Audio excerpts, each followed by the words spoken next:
You cannot have other people's outsiders or your partner's parents influence the affection and the relationship between the two of you. Got to make that mark.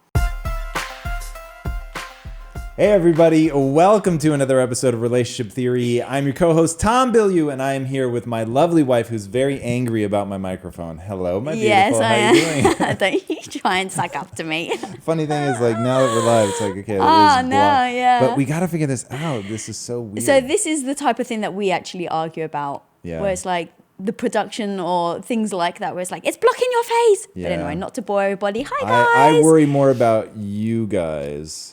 So first question is from last week from Andy Frisch from Facebook. Guys, please help. I just married the most amazing woman, love of my life, soulmate. Her parents are very religious and do not support the marriage. My wife's brother actually left the family due to them and refuses to talk to them. My wife is in the middle and I don't want to pull her away, but I cannot continue to just toughen the fuck up and deal with it. I'm not religious and feel the only way for us to survive is to cut ties, but I can't bring myself to give my wife an ultimatum, nor should I. We listen to relationship theory and impact theory, so I think the future is bright, but how do we survive now? Thank you so much. You guys are changing lives. So to me, so full disclosure, you and I know we wouldn't deal with this the same way. And ironically, I think my way is right and you think your way is right. And every time we encounter something like this, you seem like an alien to me. Okay. And I'm sure vice versa. And so I will give my very emphatic advice. And that is, you're never going to change them. So either cut ties, which is almost certainly going to cause a massive amount of distress for your wife. If she were the one that were leading the charge on cut ties, okay, then that's nice and easy. The reality is you need to learn to like water off a duck's back. Like, here's the thing. I'm never going to find, like, even if somebody were outright heckling me in a relationship, and let's say that it were your parents. Now, your parents are insanely lovely. So thankfully, I'm never going to have to deal with this, barring like some significant head trauma to one of them. They're just great people. They're so good. I love your in-laws, my in-laws, your parents. So, but if they were outright heckling me and I was like, you love them and you're like in this really weird position where it's like, I think they're so horrible to you. And for years, let's say you tried and it was stressing your relationship out and it was becoming a bigger issue and they were actually getting worse towards me and it was eating you alive. I'd just be like, don't worry about me.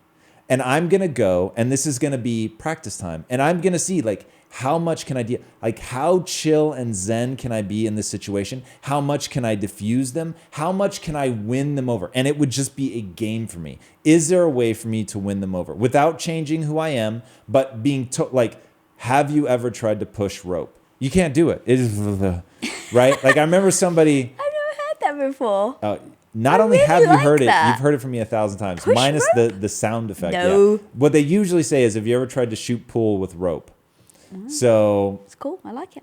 And that's what I would be like. Whatever they were trying to do to attack me, like, there are ways to diffuse everything. The reason that people get into these like gnarly situations is they feel like they have to defend themselves. They have to protect their ego. They've got to like make a point. It's the principle of the thing. All starting to sound familiar. I don't know what you mean. Yeah. So for me, like that, there's no logic in that. Like, it just doesn't make sense. So once you rule out cutting them out of your life, then it becomes either you're fighting fire with fire, and so you continue to escalate, and it's absolute misery, or the cops are getting called. I mean, this is how people get into literal physical altercations. It's total madness. Or you just go, this is a game, and I'm gonna practice. How do I diffuse the situation? And so as long as they're not like clubbing baby seals in the living room, like I don't need to change their behavior. I don't need to stop them. So. Yeah, and just to give people context, so I'm Greek Orthodox, and you were the first person really in my entire family, or I was the first person in my entire family to ever marry out of the Greek Orthodox religion. But when I met you, I had said getting married in a Greek church was actually important to me. I'd had a dream as a young girl, and it was really important to me to get married in a Greek Orthodox church. And you had to be christened, though, to do that. And you had turned around to me and you'd said, and this was one of those, like, all those things that, you know, you build the bricks of like trust and just you're there for me. I so remember this. And you said, baby, if that's going to make you happy, I would do whatever it takes. So if I need to get christened so that we can get married in a Greek Orthodox church because this is the dream that you had, I'll do it in a heartbeat. But you were also very much yourself. And you said, the one thing I won't ever do, and I just need you to know, is I don't believe in God. And so I need you to know that I'm doing it for you, and I don't want this to be a slippery slope where all of a sudden now, like, I'm going to church all the time and you're acting like I believe in God when I don't. And you were always very honest about that, very upfront and very respectful.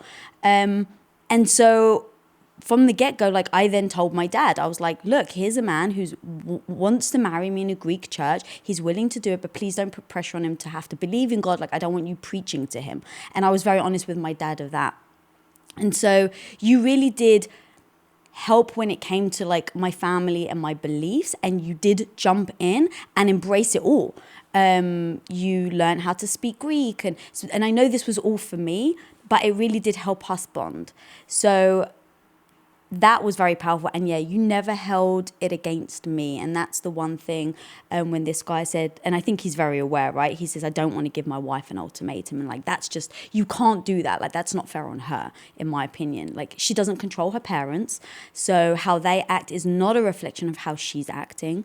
And then for me, if it's the flip, and I haven't obviously been in that situation when it comes to religion, but I definitely have a little different way of seeing things, because for me, I don't like to be disrespected, and that's just my thing.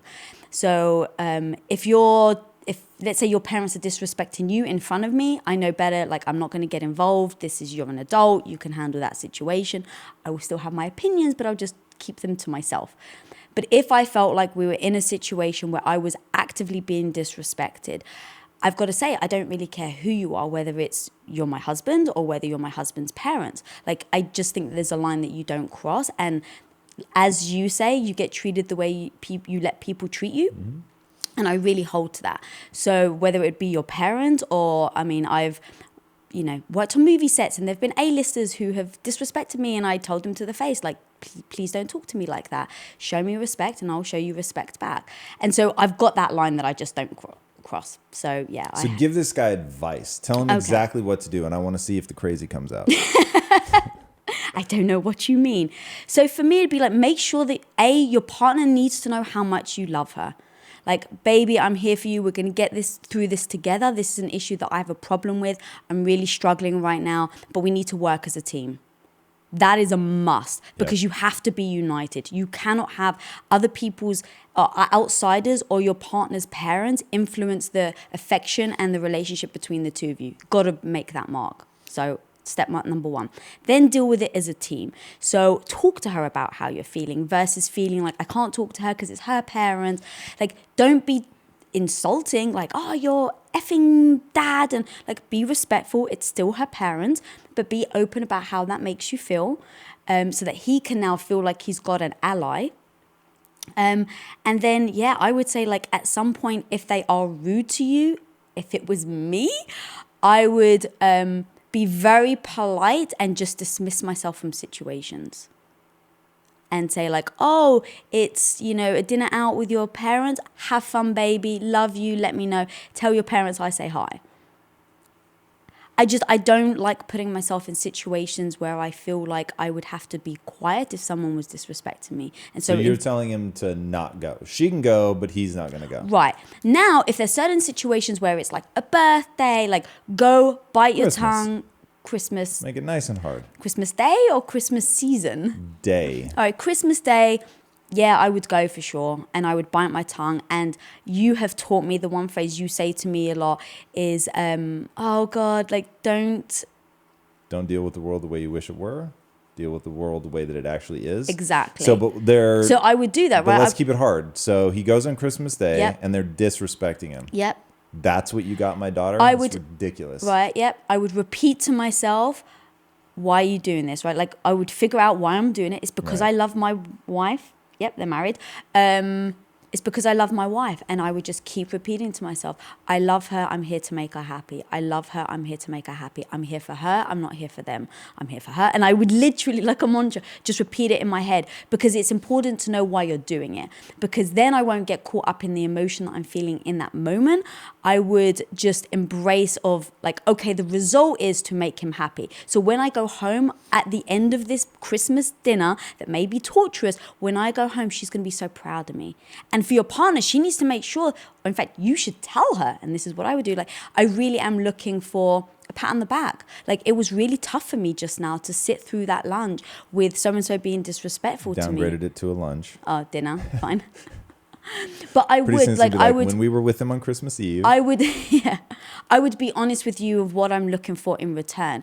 Because if you then didn't show appreciation, that would really bother me. If you were just like, well, of course you need to shut up in front of my parents and not answer back. Like, if you were like that, like, what am I doing it for then? Right. I would want you to say, baby, I know that was tough, and I really saw how strong you were, and so thank you for doing that, because then I'm feeling good about it. I've seen you happy, you know that I'm trying. So that's what I mean by teamwork, like really working together to have those conversations on what my expectations are before and after. That's great advice. Thank you. Definitely. So I'm not crazy? Well, so now do you want to talk about what I think would really happen? Oh, wow, you don't think that I No, would do you that? would do all of that. Okay. But you would get angry. You would get very upset. Yeah, I would probably leave and... Like, even this morning, we were talking about, not this, but we were talking about something, and I had that same sense of, wow, it's really interesting to me how differently we react. Yeah. So you're somebody right. was doing you dirt. There's no question they're doing you dirt. Like, I don't argue that. I'm just saying it doesn't make me mad. Yeah. It's so predictable. Right. And because it's predictable, I don't have an emotional response to it. And you and I have talked a lot about this. Like, behavior that's predictable should not upset you. And yet... like, even though we've been talking about this for several days, like, you know this is going to happen, you know it's going to happen, you know it's going to happen. When it happens, it still makes you mad. Yeah. And so that's the part where I'm always like, wow, that's really, it's fascinating. Yeah, you're right. I would leave the house.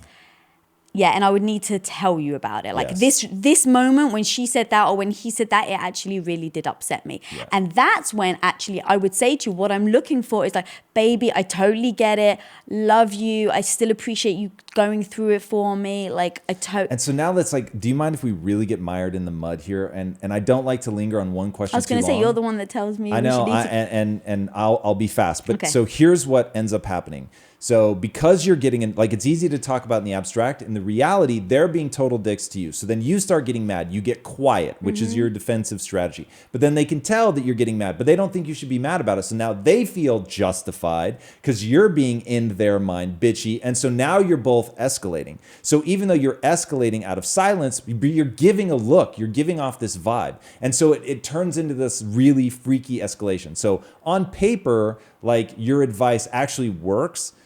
But in reality, if you are actually getting mad, it won't work because you won't be able to hide it. So what I'm saying is, like water off a duck's back, where you're actually not getting upset. So I'll give you a really weird example, and hopefully I can bring this all together. So there are people in my family who, not my immediate family, but like start thinking sort of second, third cousins kind of thing, who do drugs. So there was this one time where people I don't remember meeting. My mom said I met them when I was really, really young. I don't remember it. They show up at the house. Now, imagine we're all sitting around the table when they show up. So there's like 12 of us around the table. These two come in. They're hilarious. Like, to me, they look like comic characters. Like, they're so disheveled, like really white trashy, like missing teeth. I mean, just crazy, crazy, like hillbilly shit. And they roll up. Now, everyone fucking scatters. So goes from 12 people around the table to me and the two of them.